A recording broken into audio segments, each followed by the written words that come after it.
welcome back to episode number 96 of Raise the Banner podcast. We have plenty to talk about today, but of course, as usual, it is myself, Matt Couture, Zach Brewitt, Benny Ballgame Dearth. Boys, how are we doing on this wonderful, cold November day? Doing well. 7-2, 8-2. What are the Pats right now? 7-game win streak. 8-2. Hard to do much worse than that. Yeah, we're good. Good. It's Veterans Day. Hats off to them. But yeah, feeling good. Pats are in a good spot where, 50 some odd hours away from being 9-2. Red Sox, was it the GM meetings, I think is what's this week? Or front office meetings. I don't know what they're calling them nowadays. So some good little nuggets of information coming out of that. And, so feeling good. Yeah, we'll have plenty of time to get in for the Patriots, but I do want to start off with the Boston Red Sox because we didn't get into it last week. Plenty to talk about there. We'll have all offseason, obviously, to get into it, but I do want to get into it a little bit to start off here. Alex Bregman is what I want to, really get into to start this off here. We have him opting out of a 2-year, $80 million contract. Ben, I know you and I talked about this a little bit earlier today. So Zach, I'll give you the start. Where do you see his kind of market being? I posted today kind of saying I don't really see it being incredibly hot of a market where I don't think he's going to be getting that big 5 to 6 year deal. Are you kind of feeling the same way? And what do you think the likelihood is that he ends up back in Boston? Yeah, so I'm a little torn on Bregman just as a whole in terms of where I stand on wanting him back, not wanting him back. I think it's going to be something pretty similar to a Blake Snell last year, right, where Blake Snell held out for most of the offseason a couple of years ago, and then he was, I think, the first person off the board last year. Went to the Dodgers, obviously, for I think it was a handful of years. I kind of see something like that happening again with Bregman, especially with the lockout coming next year, right? You don't want to – I think a lot of players, especially Bregman, are not going to want to necessarily be in a bidding war. They want to get locked up as quickly as possible for as long as possible. Now, when it comes to the Red Sox, I kind of put it at 5 years as the absolute max. And if it is 5 years, then the numbers, the annual average value has to make sense. If we're going 6 years, 180, if we're going 6 years, 185, 190, I'm out on that. I think you can find, I don't want to get locked into a mid to late 30s Alex Bregman when you already start to see him kind of having some injury issues already. So if you can land him in the 120 range, kind of similar to what you had now, but maybe a little bit more strategic with the opt-outs and the money and deferred money, whatever the case, I'd be more okay with that. Now, do I think he's going to settle for anything less than 5 years? I don't. I think you'll probably get that number, especially if that is kind of where the market is leaning towards, I should say. But again, if it is a 5-year deal for anything over $30 million, which is probably what it's going to end up at, I have a hard time kind of justifying that, even as it currently stands, without having a backup necessarily for him. Because then you look at your left side of the infield is Trevor Story in his low to mid 30s already.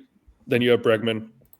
At some point you're going to have to start getting younger and bring in Marcelo Meyer. Right now he's probably your second baseman as it stands now. Who do you bring in there? Who do you bring in as first baseman? So obviously would welcome him back if he can keep the production up at a reasonable amount of years. The average annual value doesn't necessarily bother me, but the amount of years I think is what I'm going to focus on, especially if Breslow gets into it, and starts offering up 5 years, 200 or 5 years, 185 or whatever the case. Then I would have a harder time stomaching it. But if it's 4 years, 124 for 130. It more doable, in my opinion. Fair enough. I mean, it's pretty reasonable, like ballpark to be in. Ben, where are you at? I'm kind of in a similar spot. I would say, realistically, I think you have to be in that 4 to 5 year range. I'm not 100% sure if I would do 6. So we'll see what they do. I mean, they with deferred money. I mean, the Red Sox gave him $120 million on a 3-year deal. I think you kind of have to be in that 4 to 5 year, $120 to $150 million range based on the years. I'm not sure if you have to go to 150 if you're giving him 5 years, but I think you kind of have to be like 140 plus, which I think is a 140 million over 5 years is 28 million a year. So we'll see. I mean, the highest offer he received last year was 6 years and 171.5 million, and he turned it down. So not sure what it would take this year. He's a year older. He'll be 32 in March. So if you sign him to a 5-year deal, you're getting him through. He'll turn 36 in the last year of that deal. I mean, that's kind of where they're at with contracts now. Is, you know, the give and take is that you give up a little bit on the back end for the production now. That's typically how obviously the larger deals work. You know, but I'd be really hard pressed to say to give him a guaranteed 6th season. You know, maybe, you know, if he wants a 6th year, maybe, you know, make it like a vesting option that he has to do X in order to achieve a 6th season. But I'm kind of in that 4 or 5 year, you know, $28 to $30 million per year range. For 4 years, I would be happy to give him 30 a year because I think that's what you would need to do. But that's roughly the ballpark that I'm at. Yeah, I mean, I'm probably a little bit even lower than you guys are. I'm certainly not going 6 years. I'm really probably not in the 5-year ballpark. You know, unless it's like maybe 25 million a year range, 25 to 26, 27 maybe a year. I would consider, but you know, I threw a proposal out there today. And this is in part because I just really don't think his market is going to be incredibly hot. Like you said, you know, he's going to be 32, you said this year, right? It's 32 in March. 32, you know, he missed another significant amount of time this year with a hamstring injury, or was it a groin hamstring, one of the two? He was hamstring this year, yeah. And, you know, even when he came back, he had a decent amount of struggles. Like, so there is, I don't think his market is going to be tremendously hot. I just really don't. Combine that with the fact that there is a flurry of other options on the corner right now. Pete Alonso obviously, you know, doesn't play on third base, but he's over there on the right side. There's Bo Bichette, who is being seen as a guy that can, you know, play short, but also be a second baseman or a third baseman. And then there's also the guys coming over from Japan that can play the corners, along with, you know, a few other guys is it Taylor? Not Taylor, Naylor, over there in coming over. Was he with Seattle to end the year? Mm-hmm. I have no interest in Josh Naylor. I'm out on Josh Naylor this year. No, but I'm just in terms of competing in the market. And so you look at these guys and you say, you know, how many teams are going to be in the market to pay notable dollars for these players, and I just don't see him commanding a 5 to 6 year deal. Maybe he gets a team that will go 5-130, but if you're in that sense, is 5-130, 5-135 like that great of a deal for him? Like, comparatively, I don't know. The proposal I put out there was a little bit of a mix of kind of what he did this past year, this offseason, and a mix of giving him a little bit more of a long term. And it was a 3-year, $102 million base, right? So $34 million a year up front with a $20 million vesting option and an opt out after 2027. So he could come in and he can play 2 years at $68 million here, and he can opt out again. So if he plays 2 more good years here, we don't know what happened in 2027 in the MLB. It might be a lockout, but hypothetically, he comes in, plays 2 more good years at the age of 34. If he has a good year, he can hit free agency again and sign another big 2 to 3 year deal if he really wants to. In package up. If not, he can hold out and he can play out the rest of this deal at another $34 million. And if the vesting option was 900 at bats between 2027 and 2028, plate appearances, which he had over 450 plate appearances this year. So that's not an incredibly hard thing to attain. I think that's a relatively reasonable compromise. Maybe you have to bump up the dollars a tiny bit. Maybe you have to bump up the vesting option a tiny bit money wise. But I'm not willing to go 6 years, and even 5 years is what I'm kind of on the. I don't even think I would go 5 years for him. If that's the case, I would. There are guys that I would rather turn to and give the money to than give it to him. And I love him. I love Bregman. I love what he brings to this team. But I just I would rather turn and give the money to like a Bo Bichette than for 5, 6, 7 years than I am to give it to Alex Bregman. So, okay. Yeah, but if it's 5 years, I'm giving him 25, 27 max. I'm not going to the 30 either. That's kind of where I'm at as well. Yeah, I mean, there's a balancing act. If you go in 25 a year, sure, maybe I'll do 5 years. But if he's still in 30 a year, no, I'm not doing 5 years, 150. No, but next year, and we'll see you soon. Maybe there's somewhere in the middle ground that could come close, but you know what I mean? It's all a balancing act in where the range of what I'd be willing to do. But for the most part, 5 years is probably not in the ballpark, given what I'm going to guess he wants in terms of AAV. Yeah, agreed.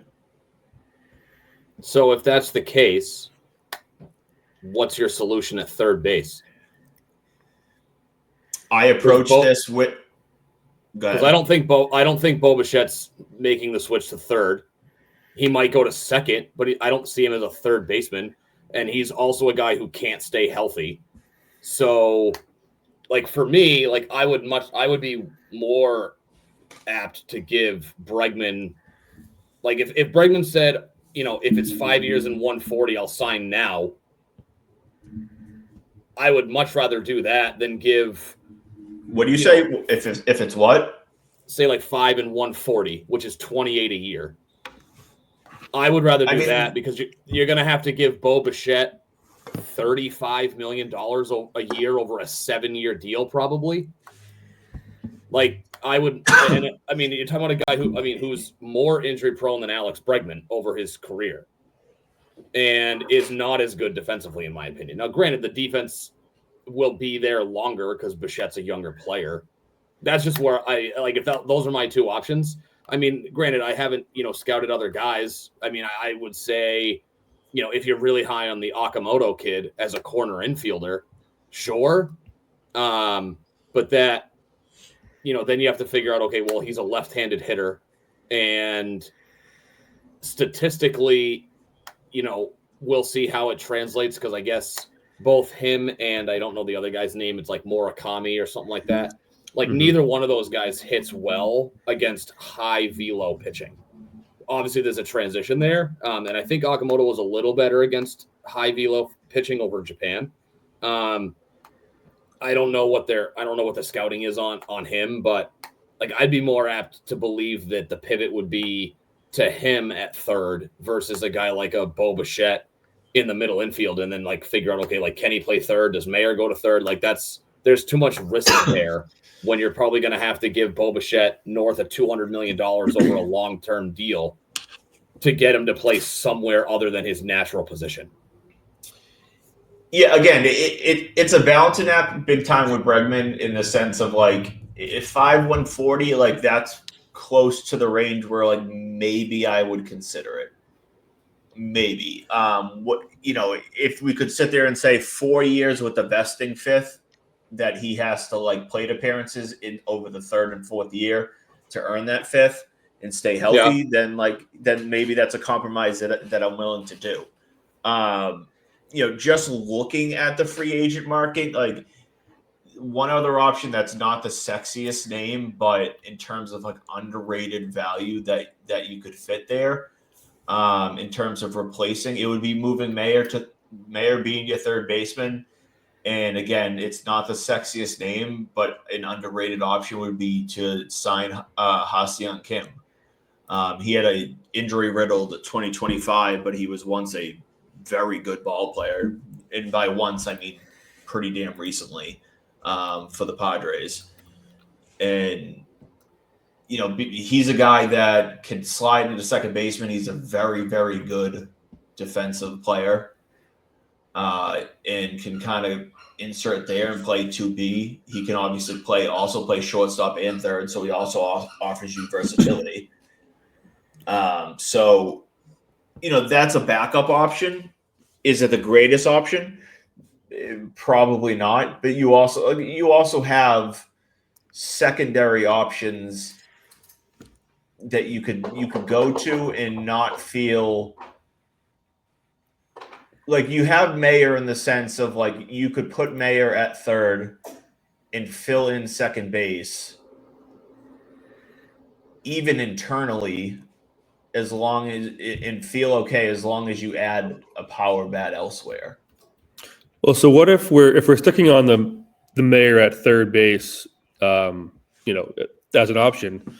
I know like another name that's probably over the hill or not the sexiest name in the world, but the Diamondbacks are pretty motivated to move a Ketel Marte. Like, how much would it take to go get him from the Diamondbacks? And if you wanted to stick, I would guess a lot. Meyer I would guess the price is a lot there. So then maybe not, but he's still very good, and it's very good. He's still very good, and he has a little bit of character issues, I think. So I don't know what the price will be there, but I mean it's an option. It's certainly an option. There's always. There's also the Christian Campbells of the world. It's where does he fit in? Do you want him to be an outfielder or a second baseman? I don't know what they see him as. It's tough to project, but he also could end up being a possibility at second base. I think for him, they have to internally figure out what they want to do with him before they make that decision, because you already saw him just getting in his own head with second base, outfield, first base. Like, figure out what to do with him first, and then say you are moving forward our second baseman or whatever the case. Like, but I agree. I think that's definitely an option once they figure out that, because they do have that piece in the farm. I think they're likely leaning towards him being an outfielder, just based off. I don't know if they trust him as a second baseman in the major leagues right now. Sure. I think they lean towards him being an outfielder, but at the moment, it's difficult to project where they see him without, really kind of, it's really difficult. I mean, it's basically what I'm saying. Really difficult to see how they project to see him playing out. But in terms of like this middle infield, Brezel came out and said right up front, Story is the shortstop this year. Now he kind of said that about Devers. So on one hand, you're like, well, he said it about Devers. So does that not mean anything? Or on the other hand, you say he knows he said it about Devers. So the fact that he said it again tells you he learned his lesson. Like, he's not going to be moving Story off of short. Sure. I tend to believe that it's that end of things. So that tells us that Mayer is, I think, currently penciled in as the second baseman for this year. That's the game plan. With their goal is to bring Bregman back, but if not, then I think they look at it and say they can either sign sign a second baseman or a third baseman, knowing that Mayer can kind of play both spots, right? Yeah. And that's a big thing because, like, I mean, like, having that flexibility in terms of what they can go after in this offseason is already going to be difficult because they have a little bit of limitations because they're going to be preferring a right-handed bat. Not that it's a must, but they're definitely going to be preferring a right-handed bat. So if you're also going to be limited in terms of, like, the position as well, then you're going to really tie your hands. So the Mayer being able to play both spots is going to give them a little bit, more flexibility. I look at this guy from Japan, Okamoto. It's going to be really tough to get him here. But I think I'm in more on him than I am in on the other guy. I don't know. Murakami. Yeah, I think that's his name. I'm way more in on him. If you look at the metrics for Murakami, his strikeout rate in particular is like 30% over in Japan. And I don't know what the other numbers are, but like his those two metrics are far and above poor for major leagues, and he's already doing that over in Japan. So it's Murakami that has the issue against fastballs, right? I believe so. Akamoto, from what I understand, is a little better. I believe it's Murakami that has the issue, like, he hits horribly against anything over like 93, which, like, that is just a huge red flag to me. I'm good on that, yeah. Well, you figure there'd be an adjustment, right? It's because guys in Japan don't throw as hard as they do here. There's just not many of them that throw 94, 95 plus. Don't get me wrong. Like, it's not something that in the sense of, like, I think that, like, if you sign him, it's impossible for him to adjust. Because in the end, like, speed of the fastball is kind of just like speeding up your bat, kind of. But, like, in basic terms, that sounds very uneducated to say it that way, but it sounds like the dumb way to say it. But start your swing faster, yeah. Yeah, I mean, like, that's kind of the dumb way to put it, but that in some ways that is what it is. So, like, it's definitely possible, but it's enough of a red flag where I'm looking at the two of them and I'm like, if this guy struggles to catch up to heat, and there's already worries when you're talking about bringing guys over from Japan in terms of adjusting to major league hitting, it brings a little bit of a worry for me. Absolutely. Do you know? I haven't looked into it, Ben. Do you know which one of them is notable, like how they are defensively? So the general write-up, so a quick breakdown. So Murakami is a left-handed hitting outfielder, which doesn't really fit the needs of the Red Sox. So I think they're going to be out on him from that perspective. But can he play the corner infield too?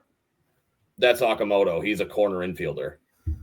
Yeah, but I thought Murakami could play too. I can check. But general write-up. So the big difference between the two of them is the fact that Okamoto is 30 and Murakami is 25.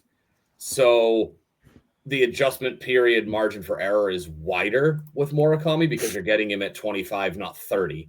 So Murakami's more of a power hitter.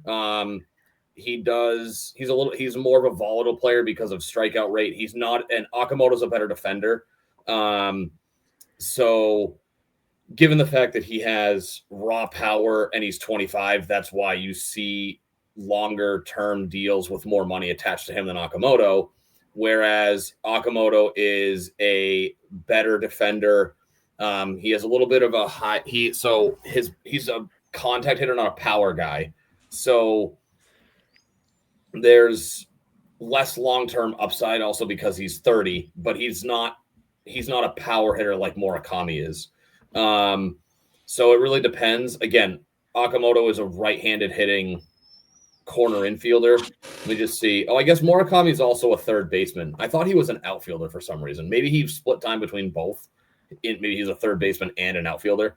I heard the comp from Murakami like similarly was Suzuki. Seiya Suzuki. Yeah, that was like the comp that I kept everywhere I was looking at him was like that was the comp as a hitter. I mean, I'd be hard pressed. Like if you're going to tell me that you're going to get Seiya Suzuki, like if Murakami is going to become Seiya Suzuki, sign him yesterday. I mean, I would do that. I would do that. Like, the difference is Suzuki's an outfielder, but so it's like it really depends on what you're looking for. Like Seiya Suzuki is a 250 hitter that hits 30 bombs a year, and 250 is like. Well, I'm saying just in terms of when they were coming over. You know what I mean? And when they were coming over, like that's kind of how they projected. Obviously, like we've had hitters coming over from Japan that haven't panned out that have also been like in the similar sense. Yeah, so Seiya Suzuki, now 32 home runs is a high for him, but his first season here, which was 2022, he hit his slash line was 262, 336 on base, 433 slug, 770 OPS. He had 14 home runs in 111 games. He's not going to steal base. He doesn't steal bases. But the last 2 seasons, he's been really, really good. The average dropped a little bit because he hit more home runs. I'm guessing his strikeout rate also went up. He hit 245 with 32 home runs and 103 RBIs after back-to-back seasons of hitting over 280. But he didn't have as many home runs. He had 20 home runs in 2023, 21 the year after that, and then 32 this year. So, I mean, you know, given that the Red Sox are looking for a right-handed power bat, I mean, Okamoto doesn't really fit that billing because he's not a power hitter. But I could see them, like, if Bregman doesn't work out and they really believe in Okamoto as a player, I could see them pivoting to him, you know, and then figuring out not that signing Bregman would not make them chase a right-handed power bat. Not saying that, but I could see them because you probably don't need to give Okamoto. You're probably going to have to give Okamoto money-wise somewhere in the ballpark of half what you would have to give Bregman. And so you could realistically invest the money you're not paying to Like if you say you get Okamoto, I think his projected contract, I'd have to look at what the guy from The Athletic projected, which he was projecting contracts on the higher end, which I've heard in multiple places. And Matt, you said this a couple weeks ago, that it doesn't feel like a big spending offseason is coming. I mean, Shane Bieber opted into a 1-year, $16 million contract with the Blue Jays. So this is his ESPN. player option. This is ESPN by Kylie McDaniel. So actually, this is who I was talking about. He predicts, so just going down. So he predicts just for contracts, Bregman to sign for $5,160, which I think that's a little high. Yeah. On the dollar figure, yeah, I would agree. Who is Tatsuya Imai? I didn't know he was getting. I had heard about it, but I haven't heard he's getting posted. Who is this? He's a Japan guy. Is he the pitcher? Yeah. Yeah, Is I he think I getting saw that on posted? Twitter. He was coming out or X. I It was thought a he wasn't getting surprise posted. posting. Oh, I didn't know he was getting posted. Yeah, I think it was like a I surprise. had heard posting. about him Whenever he last year. posted. Let's Oh, see. Matt, real quick, you brought this up about fastball velocity of 93 plus miles an hour between Okamoto and Murakami. So similar plate appearances, 289 for Okamoto, 254 for Murakami. Okamoto has better stats in every statistical category, 86 hits to 47, 19 home runs to 16, 61 RBIs, 61 to 34. Here's where it gets. This is against fastballs of 93 plus miles per hour. Okay. This is where the disparity gets massive. Batting average. Now I'm going to give you Okamoto stats, then Murakami stats. Batting average 289 versus 188. On base percentage, it's not a big disparity. 383 versus 362. Slugging percentage 534 versus 400. OPS 916 versus 762. And for the advanced metrics lovers, your WRC plus 157 versus 121. So the biggest disparity is that Murakami is not going to have as good of a batting average against upper level velocity, but you're still going to get power out of him. So he's going to be a modern day version of like Adam Dunn, or Chris Davis, where he's going to hit 190 and hit 30 bombs off of elite pitching over the course of a full season. So Murakami. So this guy is Murakami's projected contract is 5 years, 80 million plus posting fee. Let me see. Let's see if he has Okamoto's. He has 3 years, 36 plus posting fee. I'm gonna bring up Milliken posted somebody from the Athletic.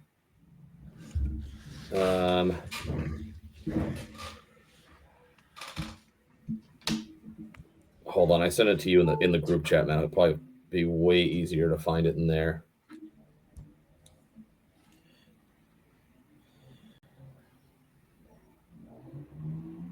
All right, here we go. So this is from Tim Britton of The Athletic. So I texted this to you on November 4th. His projected deal for Okamoto, 4 years and $78.5 million. So again, this is from Tim Britton of The Athletic. This guy projects 8 years and $158.5 million for Murakami.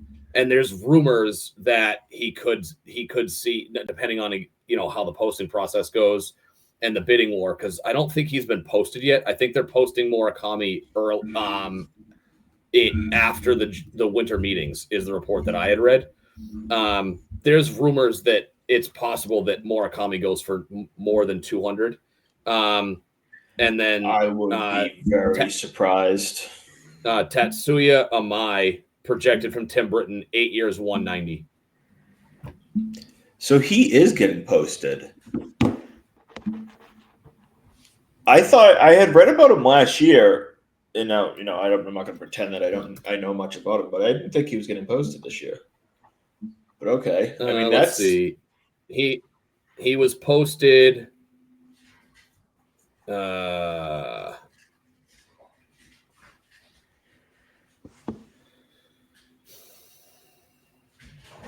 here we go. This is from 13 hours ago. Oh, it just says that he will be posted this offseason, but it doesn't say when. Okay. It says Japanese ace Tatsuya Amai, age 27, will be posted by the Cebu Lions, and his posting paves the way for him to ink a deal with an MLB club in December. I don't see when he was posted, though. Well, he hasn't been posted yet. Yeah, I thought you just said he was expected to be posted, but not officially yet. Well, once you post a player, the negotiating window is 45 days. So if he's going to sign a deal in December, it means he has to get posted soon. Let me just see. He might get posted in the next week or two. Okay, so this is from Brian Murphy on MLB.com yesterday, and it says the Cebu Lions announced Monday that they will allow right-handed pitcher Tetsuya Amai to be posted this offseason. Once the posting window becomes open, they get 45 days to sign him to a contract. So they just announced that they will post him, but he hasn't been posted yet. But I'll be curious to see what they do. Depending on how the offseason unfolds, right? So they only have 45 days to sign Okamoto, and he's already been posted. So I don't know when they posted him. I'm going to guess within the last week is when it happened. So call it 40 days. I would imagine that internally the Red Sox are looking at this going, we have to figure out, because I would imagine he is probably plan B if they can't keep Alex Bregman. I would have to think that that's what they're doing because there is really no other option on the market. So unless Okamoto is asking for way more money than they're willing to spend on him, I would imagine he's plan B if Bregman doesn't work out. Because I would like to think that their plan B is not Marcelo Mayer or a guy to play third base who is basically a defensive guy that doesn't hit well. I know you brought up, and I apologize, I was having some internet issues. Ha-Seong Kim he's good defensively, but he's not going to do anything for you with the bat. He would be a second baseman with Mayer at third. Yeah, but it's Marcelo Mayer hasn't been able to complete a full season in the pros in his life. He gets injured at the end of every season. So it's I would like to think that plan B is not Marcelo Mayer can play third and we'll just hope to God he doesn't get hurt in August like he has every single season until now. So where I was going with that is that if they've only got roughly 40-ish days to make a contract offer to Okamoto, we probably are going to get an Alex Bregman answer sooner rather than later. And I would imagine theoretically you could sign them both because Okamoto can play first or third. He's not strictly a third baseman, whereas Murakami only plays third, I think, from what I was looking at. Not an ideal situation. I'd much rather them go get a Pete Alonso to play first and be your middle of the order bat. I'm not sure Okamoto is the middle of the order bat the Red Sox are really looking for. No. Okay. All right. Yeah. I mean, let's move on. We'll have plenty of Red Sox to talk about over the next few months, especially as we ramp up into December and as they get into winter meetings and all that. But the New England Patriots, oh boy, New England Patriots are 8-2.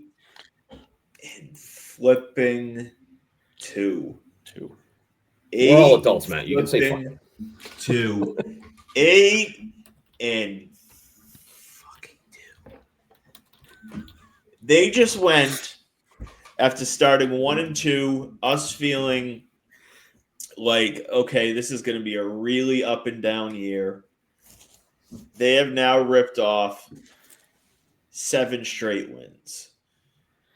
They won a couple. We were this is nice. We're 3-2. All right, we got an easier stretch of the schedule. Then they started beating up on these teams who are okay, nice. They beat Buffalo. Big win. Okay, maybe this team is the real deal. They beat Tennessee. Good. They beat Cleveland. Okay. They go and beat Atlanta. Nice. We talked about this 2 weeks ago, boys, where you said over the next 2 weeks, if they can beat Atlanta, and we all said it doesn't matter how they do it.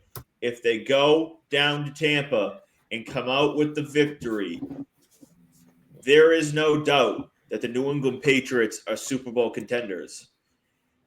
And we're going to sit here right now, and it's going to be proclaimed the New England Patriots are Super Bowl contenders. And no matter Ben kind of shaking his head back and forth, the Patriots are 100% Super Bowl contenders. There is no team in the AFC that is just clear cut, no doubt better than them right now. You could argue that, in a playoff game, you would rather, you don't want to play the Chiefs because the Chiefs have won it before, or you could argue the Ravens and the Bills have more experience. But The fact of the matter is the Patriots are playing as good as any football team right now. Drake May is playing like a top 5 quarterback right now. The coaching staff has got this team running on all cylinders. And really, they're not even playing their best football, and they're still beating teams. They've lost the turnover battle, was it the last 3 games? And won all 3 games. Now, that could be a little bit of a red flag in saying, well, you can't continue that. Yeah, the Bucs didn't have any turnovers, right? No. And so, that's a little bit of a red flag in saying you can't continue that because it's not something that generally can continue and it's not sustainable. But they're continuously making plays when it's needed. They're continuously finding ways to win football games. And they're 8-2 heading into Thursday night's game against one of the worst teams in football, against one of the worst quarterbacks in the history of football. Justin Fields sucks so bad. It hurts.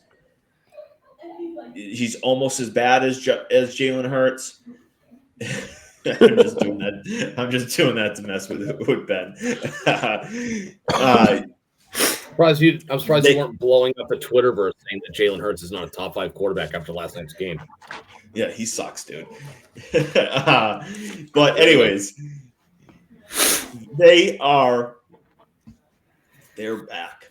They're back. I sent you, Ben, a video, and the guy was like, it's a kind of a joke video, and the guy was waking up from an 8-year coma. He's like, oh, please don't tell me, Tom Brady's still playing football. And he's like, no, they're not. And he's like, oh, well, the Patriots must suck. Is this the bald guy with glasses and a beard? Yeah. He's like, well, the Patriots must suck now. And he's like, well, they're 8-2. And he's like, what? He's like, yeah. And they got Drake May and Christian Gonzalez and a running back that just went for 175 yards, and they're all on their rookie contracts. And he's like, what the fuck? Yeah. It's a good moment to be a Patriots. That's enough for me. Where are you guys at? I'm pretty pumped. Yeah, I'm pumped. I'll start with the good because I do have some things that I've noticed, and you kind of touched upon it before during your spiel, but like they just went down, as you said, to Tampa, played. It was the best roster team that they've played this year, better than the Bills in hostile territory, and they outplayed them for 57 minutes, 58 and a half minutes. Just a great game all around. Drake, had a stupid interception that I think he's owned up to. And every time he gets asked about a penalty or an interception or a fumble, a turnover of some regard, he always owns up to it and like in a very like positive way. I feel like Mac Jones always said it, but he never really believed that he thought it was a bad play. The one negative thing that I will say, and I've noticed it these past 2 games. Again, I was at the Atlanta game, and then obviously in Tampa. They've had a chance to go down and put the game away these last 2 weeks, and they haven't been able to do it. Right? They were about to go score and go up by 3 scores against Atlanta. Obviously, the fumble, and then that leads to basically a 10-point swing before halftime. And then again, when they're up 21-10 or 21, I think it was 21-16, and they just couldn't find a way to put them away. That's me being nitpicky, I realize. But to your point, if they're going to go in and play some of these teams who are a bit more tenured in the playoffs, for lack of a better term, right? The Chiefs, the Ravens, the Bills, you're going to have to find a way to go down and put these teams away. Now, they've done it in the past. They've done it against really bad teams, the Browns, the Panthers, Titans, etc. But that would be one thing that I want to see moving forward is like you're up 2 scores, you have a chance to go up by 3, go put them away. Don't think around. Don't stop trying don't give away a first and goal the way that they did. But again, that's me being very nitpicky. hard to be upset about them being 8-2 on a 7-game win streak, about to be 9-2 after Thursday night. But yeah, good times to be a Pats fan, and certainly we deserve it after these last 5 years.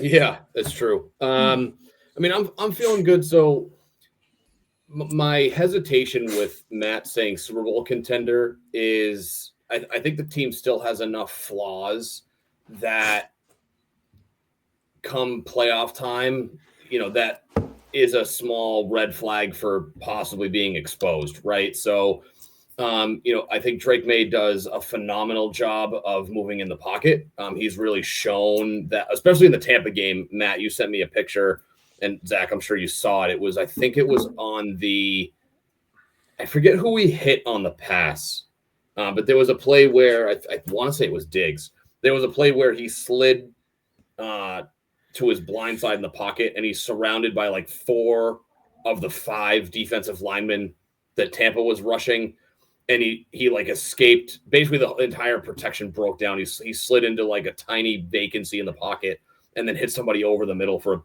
like a decent play as opposed to taking a sack. Is this the third down play to Matt Collins you're talking about? Where he like slid around one guy and kind of had no room to move, and he just like flung it in there with something on it. There was a 3rd or 4th down play in the 3rd quarter that was very impressive, and I think it might be this one you're talking about. But it's possible. Yeah, well, the Matt Collins play that stands out in my head was late in the game. It was like 3rd and 15, and he threw the deep ball. Yeah. So it's possible that that's the play you're talking about. So I still think there's some flaws in this team. I think that, between, they're getting some inconsistent play out of the offensive line.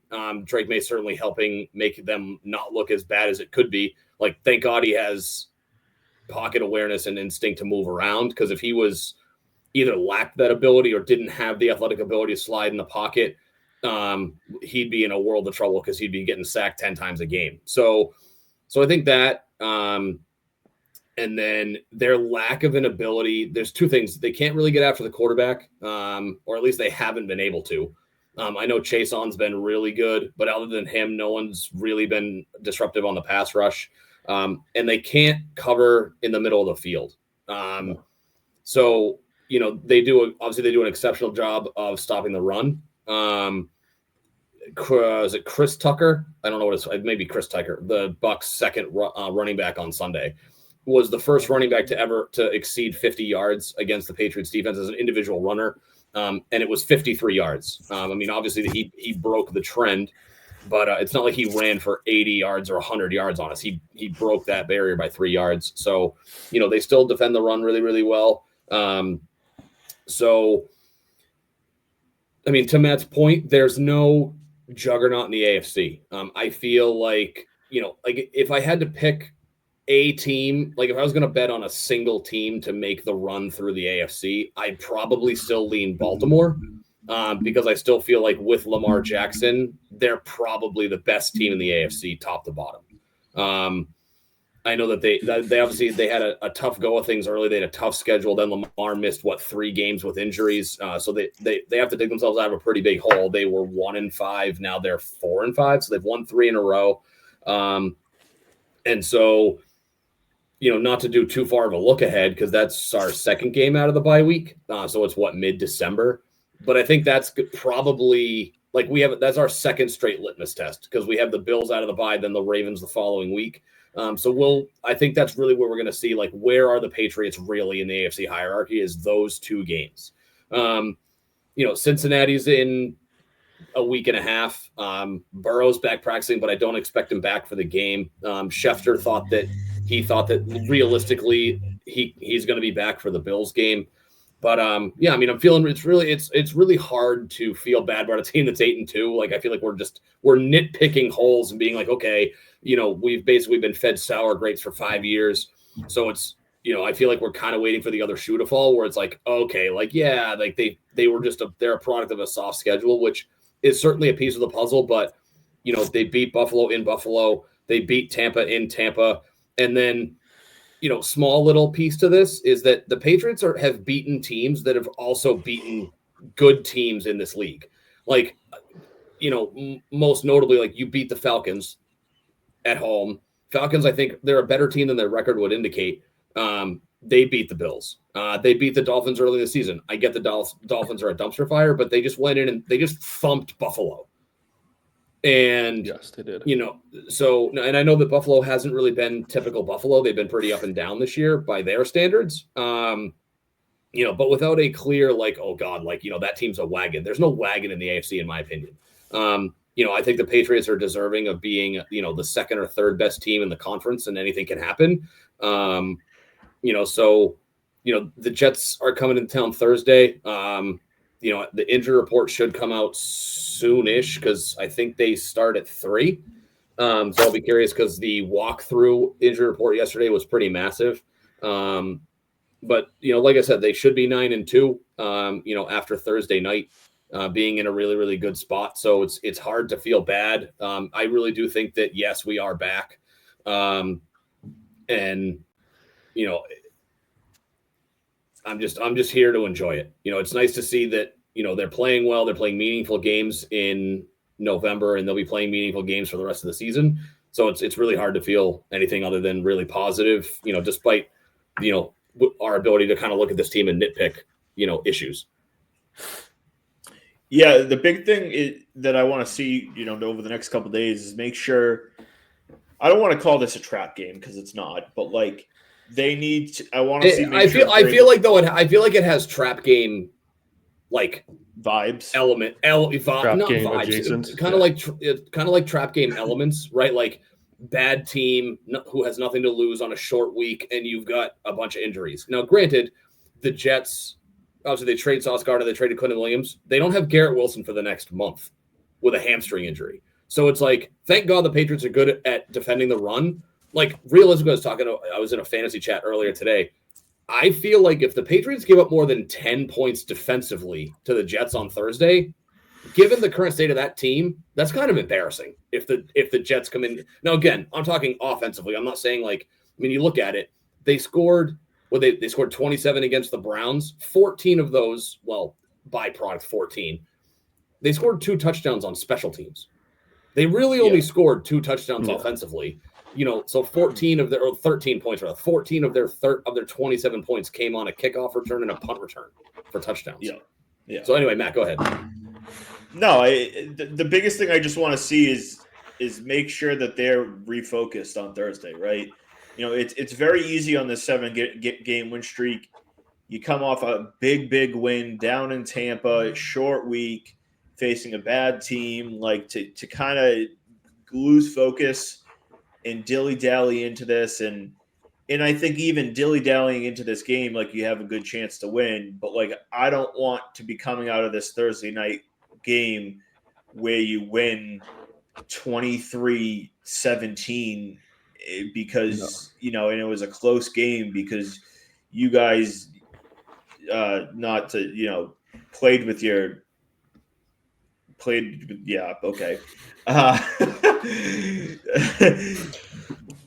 around and didn't, take care of business against a bad team. They need to come out, put the foot down, take care of business early. And I would like to see a scenario where guys like Drake May and some of these veteran guys don't have to play in the fourth quarter. And it's a blowout. It's a 27-10 game, 27-7 game, 27-6 game, something like that heading into the fourth quarter. And it's not even something we're really kind of worried about for most of the game. On top of that, and they were talking about this on the radio earlier, that, going into this game, assuming they take care of business, they have a lot of rest coming up, which is, I think, really important, right? After this, they'll have 10 days off. It's like a mini bye. And then they have a couple more games, and then they'll have another bye week. So they're racking up a little bit of injuries right now, a little banged up, but they'll fortunately be able to have a little bit of rest as well, which is really important. It seems like Stevenson and Booty have a chance to play this week. My guess is Booty is back, but not Stevenson. But I wouldn't be shocked if neither of them are back, given the short week, and the opponent either. They just need to come out, take care of business, and then you have a couple weeks. Then you have basically a week off. And who they play? They play not the Giants next, right? No, they're at Cincinnati on the 23rd, and then they host the Giants December 1st, Monday Night Football. Okay, yeah. So, like you said, I don't. My guess is Burrow's not back by that point. But the fact that they opened up his window already tells you there's a chance that he's back. I don't think he comes back till December 7th. That's my guess, but it's kind of odd for him to them bring him back. I know they have 21 days, but he doesn't need 21 days to get going. So it's why get him going so early into the mix if you don't really need to? And I don't know. So assuming he's not back, that's a game that you should win. Cincy's defense is just really that bad. Their offense is good. Joe Flacco, if he's playing very well, can put up points too. So you'll definitely have to put up points. But then you go into a Giants team that just let go of their coach, and that should be another win. And the Patriots could be sitting at 11-2. 11-2. Yeah, that's we're basically expecting that now, right now. Yeah, which is just blasphemy.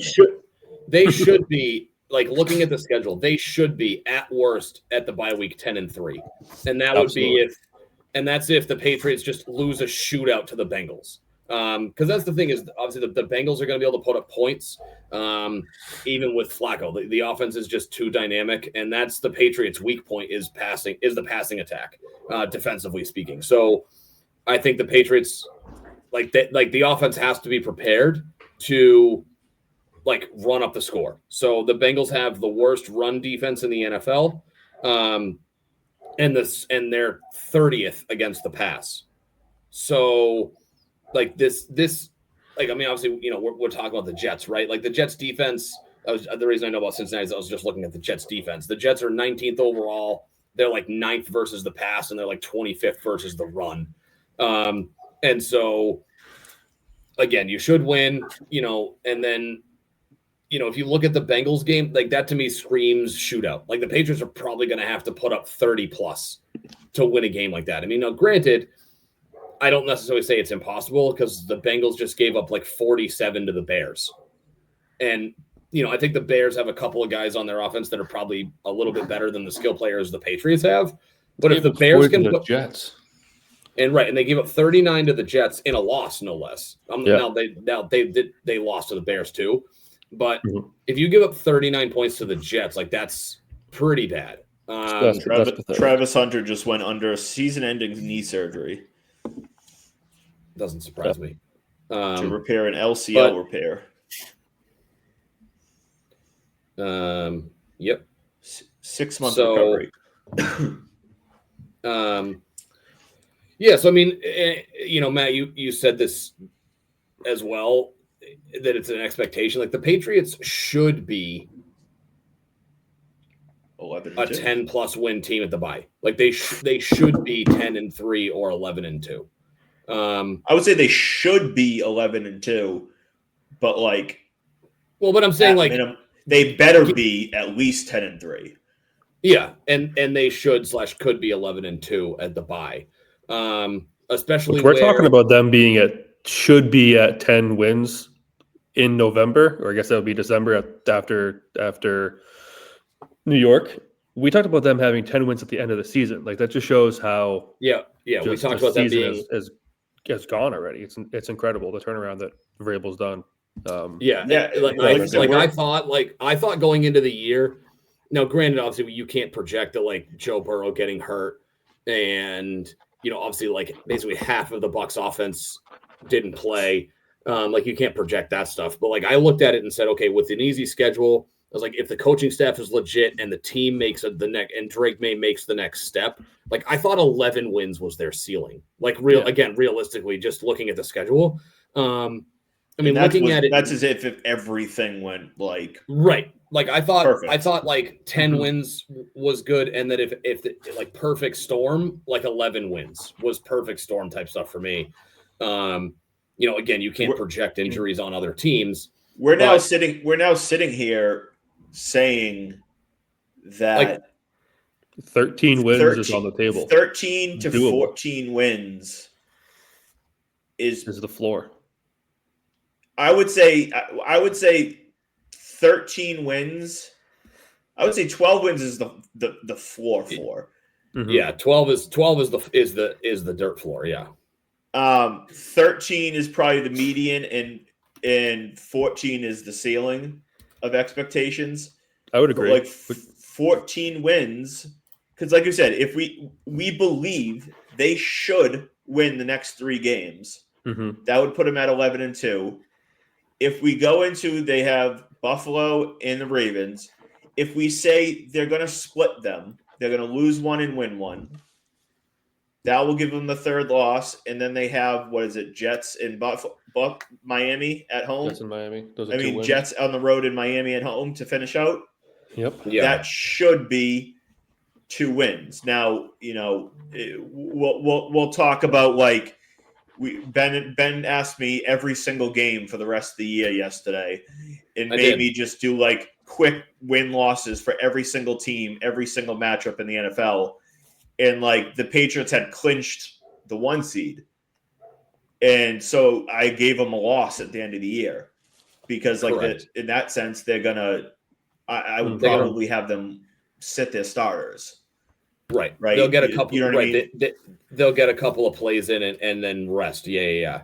But I mean, that speaks to your point earlier, Matt, about the fact that there's no juggernaut, right? No, I mean, like if I'm sitting here, like given that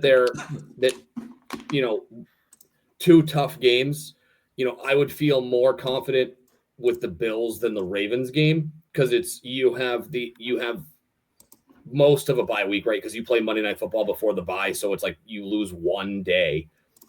But they more or less will have a week and a half worth of preparation to get ready for the Bills. And it's at home. It's not like it's at Buffalo. Yeah. So you have a week and a half of prep time. And then, assuming the Ravens are fully healthy at Baltimore, like if I was going to bet on it now, I would say beat Buffalo, lose to Baltimore. But yeah, I mean that would be my guess too. I mean, there's no juggernaut right now in the NFL, in the AFC for 2 reasons. One, because I just don't think there is in terms of like the talent on the teams and how good. And 2, how things currently stand. And there's not that much left in the NFL season, and we're already in week 10. We're looking at a scenario where like the top 3 seeds right now that are 8-2 are the New England Patriots, the Colts, and the Broncos. Do the Indianapolis Colts scare you? No. Are they a good football team? Yes. But do they scare you in the sense of like, you're like, oh shit, I don't want to play the Colts? No. And we would Did the Denver Broncos and both flipping Knicks scare you? No. Offense doesn't, defense does, but I see. Are they a good football team? Like are they a pretty good football team? Yeah. But do they scare you? No. Yeah, the only team in the AFC so there's 2 teams in the AFC that scare me in general. And it's first and foremost, it's Kansas City. Like playing Kansas City in any capacity here or in Arrowhead would scare me. And I know Matt doesn't fully believe in the other team, but like given that they've had recent playoff success, I wouldn't want to see Buffalo in the playoffs. Just given their and I get that they're not having a typical a typical Bill season by the last 5 years standards, but I wouldn't the Bill. It's more so like I wouldn't feel comfortable, but you can't. It's the teams who have been there versus teams who haven't. Haven't been there, so other teams have. Anytime you're playing Josh Allen, you're not going to feel comfortable. Exactly. And the coaches too. Like I know that McDermott I think he's a good, not great coach. Like Andy Reid's a great coach. He's a Hall of Fame coach. And like it's those teams that would worry me because they've been there. Correct. Like, and I would feel obviously any game at home I'd be more comfortable here than on the road. But I don't think I'd feel comfortable playing Denver either. Like I realize like Sean Payton's been there. The defense is legit. They have good players on offense. That defense scares me 100%. And Bo Nix, they did go to the playoffs last year. And so and I realize that he's, he hasn't taken a step in terms of quarterback development, in my opinion. But like I wouldn't feel great playing Denver either. No, but what I'm saying is like in terms of those Colts in Denver, like in terms of playoff matchups of like in terms of what you expect if you're going to be playing a playoff team, right? Neither of them are overly scary. KC, a team you obviously generally want to avoid. They've been there, they've won, they've proven it. They're probably the scariest team of what you don't want to play. But if you do, you most likely are getting them at home at the moment, given the current standings and how things are looking like they're going to be playing out. Could they still win their division? Possibly, but are they going to catch the Patriots as a higher seed? I don't think so. So if you ever have to play them, it's probably in New England. Yep. Baltimore, same thing. If you play Baltimore, it's probably here. If you play Buffalo, it's still a little to be determined because if Buffalo beats you, then we don't like how things play out. But at the moment, odds are it's here. Excuse my dogs proceeding to wrestle in the kitchen. You're fine. So you look at it and it's saying like the only two teams above you, never mind, even if the Pats finishes as a 3 seed, the only two teams above you right now are two teams that don't necessarily really scare me. In the 3 teams below you that I think are the scarier teams, you would at least get at home. Yeah, you'll get home and then presumably in the wild card round, right? Assuming we have the number 1 seed, which just for conversation purposes, I'm going to do. That assumes that 2 of those 3 teams will probably play each other, and then you would have, if the worst of those 3 gets lucky, whatever the case. So it is a weird season in that the teams presumably ahead of you are not as scary as the ones behind you, just by the way that it's shaken out, which could be a downside considering how the season shaped out for us. But if the Patriots get the 1 seed, you don't want teams like KC KC to get a wild card. You want KC to get the 2 seed. You want KC to win the division. You don't want KC to get the 5, 6, or 7 seed because that makes it more likely that you're gonna match up against them earlier in the cycle. In the cycle, yeah, sure, that makes sense. But still, it's interesting that's how it could potentially shake out with how good the season has gone for us. And now, what's crazy is if they do end up with a wild card, because I think the Chargers currently have the inside track on the division. I'm sorry, Denver does. So let's just say that Kansas City ends up with a wild card, based on how the records look like they're going to play out. Like you could be looking at a Mahomes Lamar Jackson wild card game first weekend. Oh, that'll be electric. It'd be wild. Like absolutely, yeah. And so I mean, obviously we don't have to play that game, but I mean, yeah, because you figure, if they end up as a wild card, Kansas City will probably have to go through either Baltimore or whoever wins the AFC West. Because when Matt and I were looking at the schedule and I put him through the ringer yesterday, it looks like schedule-wise, it's the Chiefs, Chargers, and Broncos are all going to make the playoffs. And it's just going to boil down to obviously who wins the division. But yeah, so it's like you figure that in all likelihood, you're probably going to have 2 AFC West teams in the first round, and then your other AFC West team probably has to go to Baltimore. Mm-hmm. In all likelihood, because just the way that with Lamar Jackson, I think out. Yeah. So, but and whether that plays into our favor, I don't know. Obviously, we'll see. But No, but Matt's point about us being at home potentially is certainly the positive spin on it is if we have to face these teams that are certainly have more experience, even if they're not better than us per se, at least we're at home versus having to go into Kansas City, into Buffalo, into Baltimore, whatever. Yeah, winning the division, I think winning the division is definitely paramount. Because I mean, and I say that, but based on how things play out, like if they don't win the division, in all likelihood, they're unless they completely fall apart, which I don't see, you're looking at probably going to Indy first round, which again, indoors against a team that doesn't have coaching experience in the playoffs, has Daniel Jones, who we expect to turn into a puddle at some point. And, they have decent wide receivers, but the Patriots' strength is our strength. Correct. Right. It's, we shut down their best player. Like it's over. Real quick, just speaking about the running situation, Stevenson is on the field testing out his toe. Mike Reese tweeted about 5 minutes ago saying he's testing things on the side of the field at practice while the majority of players are going through stretching on the other side of the field. So we'll see where that goes. He hasn't updated since, but it looks like Stevenson is testing it to see how involved in practice he can be today. Yeah, I think that they're pushing. I think that he is less likely. I think Booty's probably like closer, less of an injury, but at the same time, like hamstring are more worrisome of re-injury type of thing. But didn't he? Yeah, I mean, he had a minor one. So, I mean, especially it's cold.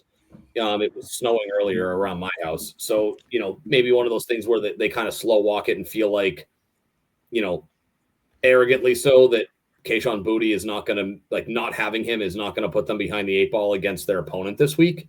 Obviously they want him out there, but, I think that if they're on the fence and they want to, give him another week off and then he gets basically like a mini bye's worth of time to be back and ready for Cincinnati, I wouldn't really be shocked. I mean, again, arrogantly so, like not having Kayshon Boutte isn't going to make them, is not going to handicap them against the Jets this week.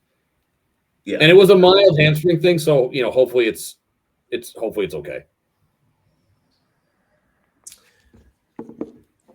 TV and K-Will just now contributing All-Star. Yeah.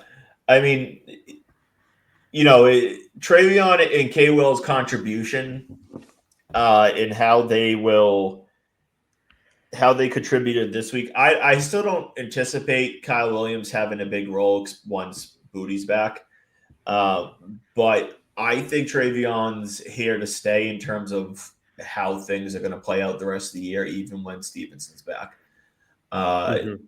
You think he's improving a little bit as a runner? I mean, as a runner but primarily as a passing in pass protection. And they're really kind of finding a spot for him as a runner, really working well, getting him outside the numbers. There is some struggle working him inside the numbers.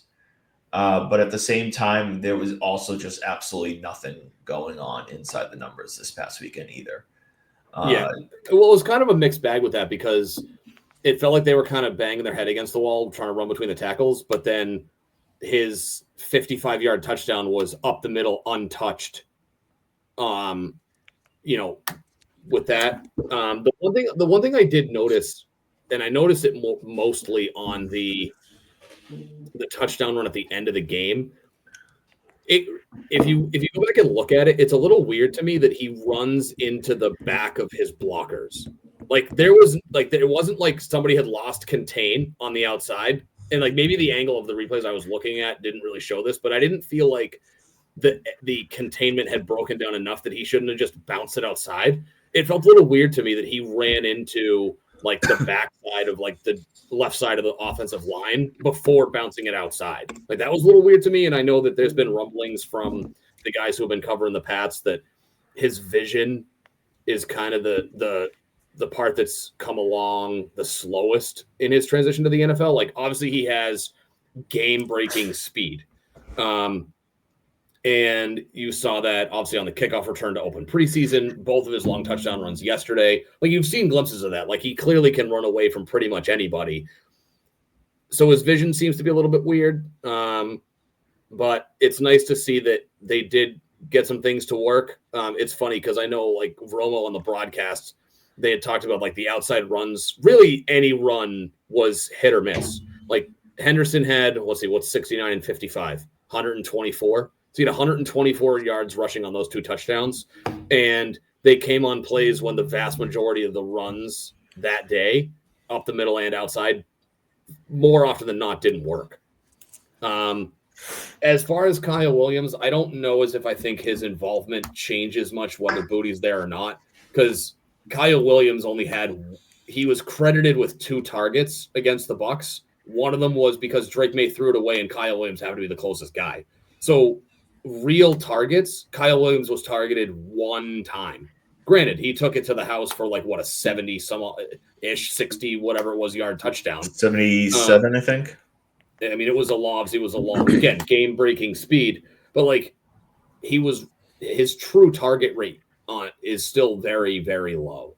I'd like to see him more involved. I don't know, like obviously you can tell that again, just like Henderson, he has game-breaking speed. He'll run away from pretty much anybody. I'd like to see them get him involved a little bit more, obviously after seeing that, but I just don't see them utilizing him like drastically more than they have. But I'd still like to see him a little bit more involved. Yeah, he's the 5th wide receiver on a team that really only uses 3. And now with Booty out, that was kind of the reason he's in. There is a chance that maybe he does get a bit more targets this week, especially if Booty's still is out. And I think Austin Hooper's on the injury report as well with a concussion. I think that's what it was. So if he's out, that might open up the passing lanes even more just to get more people involved. Yeah, I think they could use when Hooper's out. They use Matt Collins a little bit in his receiving role a little bit, so that could open some more doors. When did he get concussed against the Bucs? I don't know if he went see it out of the game.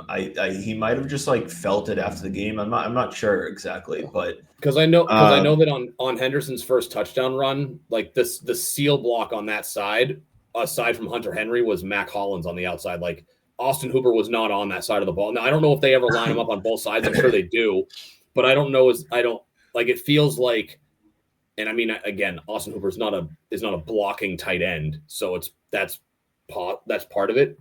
But that was my only thought process. Was I wonder when he actually got hurt. I'm not sure when he got it, but in terms of like just Kyle Williams playing times quick, like when Booty's out there, I expect Kyle Williams to go right back to where he was. It's where the currents, like the ladder works right now. He's the 5th on the depth chart. Even Douglas is a guy that, I saw a couple of people talking about, I think Douglas should get more time. The answer to that is no, he shouldn't. I think what they're doing right now is working. Diggs is working more on the inside.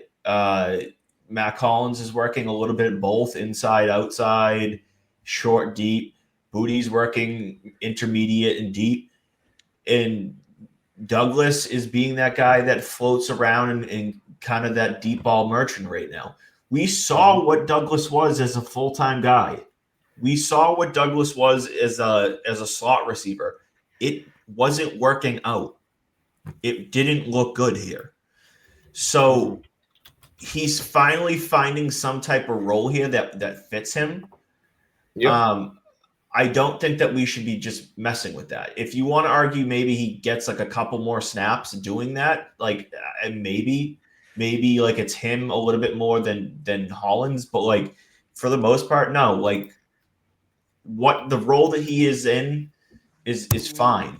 It's working. Matt Collins played well this past week. There's a reason why teams like Matt Collins. There's a reason why. He's consistent. He has good hands. He runs pretty good routes. He's good. He has good size. He blocks very well. He's reliable.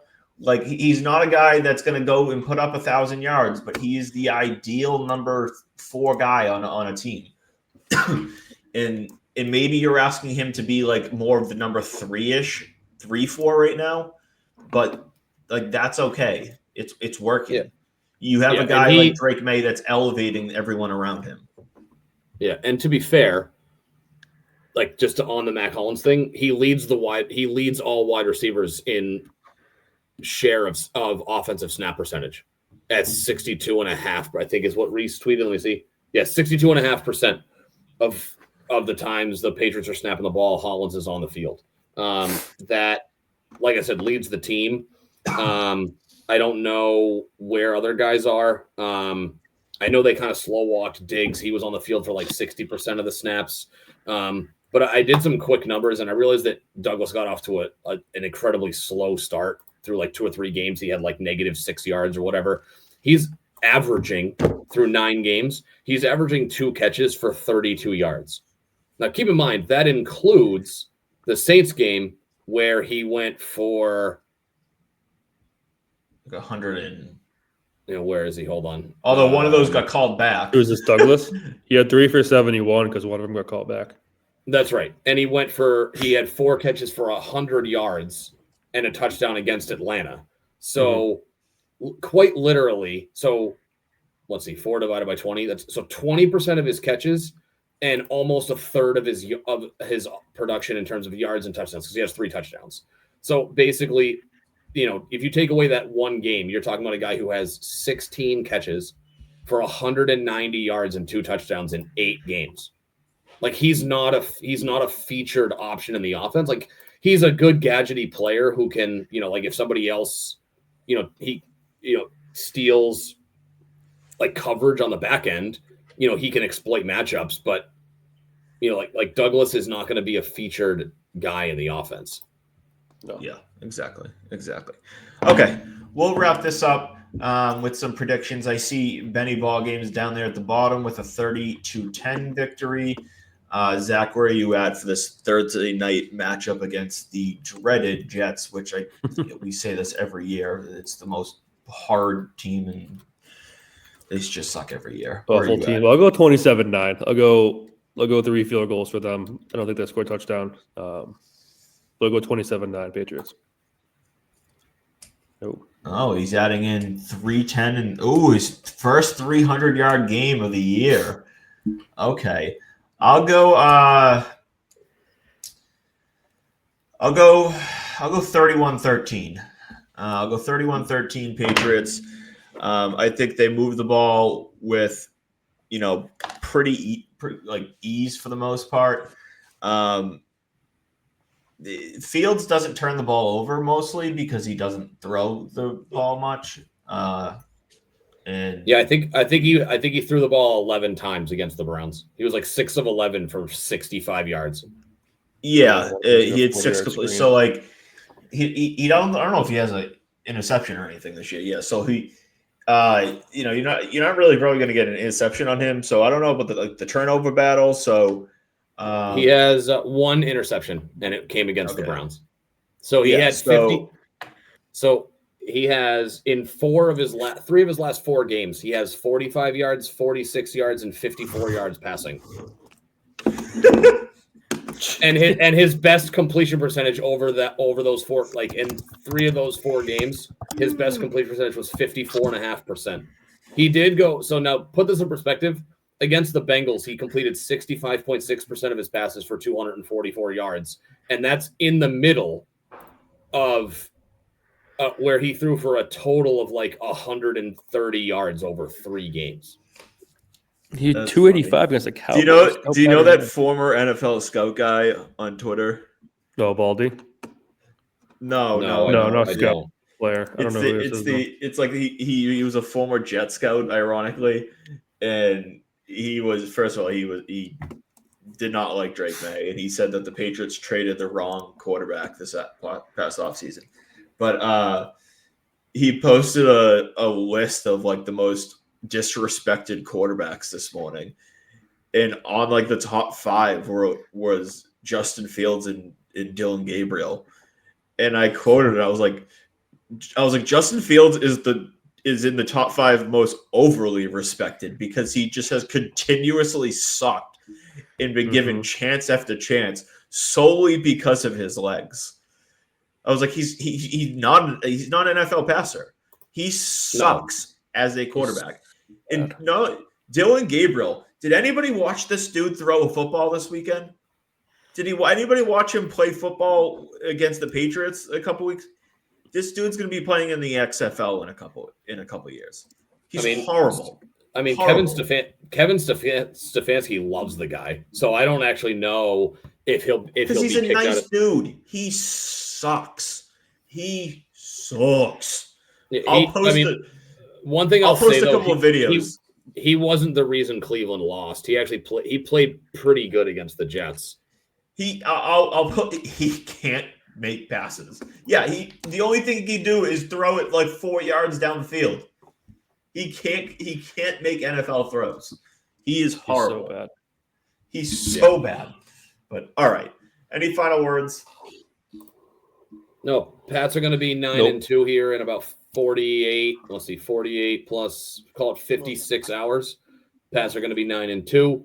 We'll be riding high into the mini bye week, getting ready for, to quote the great Bill Belichick, we're on to Cincinnati.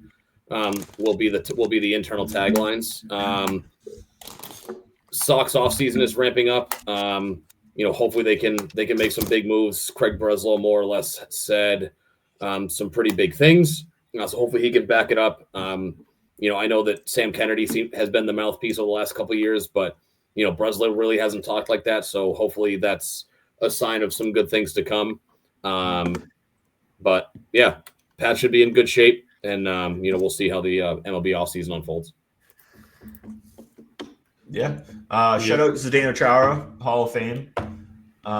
Make it in the Hall of Fame, and he will be getting his jersey retired in January for the Bruins. Also well deserved. The Celtics are, they're just Jaylen Brown is playing very well, but other than him, everybody else is not playing very well. Derek White is struggling this year. The team as a whole, just after them too, doesn't have a lot of talent. So if Derek White's not playing that well, the team doesn't have enough juice. Yeah. They're struggling, but them two, especially, but to Zdeno Chara, shout out to him. Yep. Like you said, Patriots 9-2, and they'll be hopefully 11-2, and I'm riding high, boys. It feels good for the Patriots to be back. We were spoiled by the Patriots for so many years, but the last few years, I said to my wife, it's, since I met her, really, we've been together a little over 6 years now. The Patriots has always sucked, and she never experienced the good part of the Patriots with me. So it's her fault. You guys got together and then the dynasty fell apart. Yeah, I mean, we started dating in the summer of 2019, and that was Brady's last year. And so, they were good that year, but they lost in the first round, and then Brady left. I cried. And then it was just been misery since. She bought me a Mac Jones jersey for our anniversary. Do you still have it? Excuse me. She bought me a Jarrett Stidham jersey for our anniversary. I sold that on Poshmark. Then she bought me a Mac Jones jersey. I don't know. I think that might still be in my closet. You should just take one of those thread removers and remove the name off the back, and just order one custom on Etsy that says May, and then have her sew it onto the back of the jersey. I really could probably get Emma, Emma for my wedding to probably do it. I could probably get her to do it for me. Yeah, there you go. I'll just bribe her. She's in the giving mood because we're having a baby. She'll do whatever I ask. She's nice like that. So, okay. All right. Until next time, we'll raise the banner. Goodbye. Bye, guys. Later. See ya.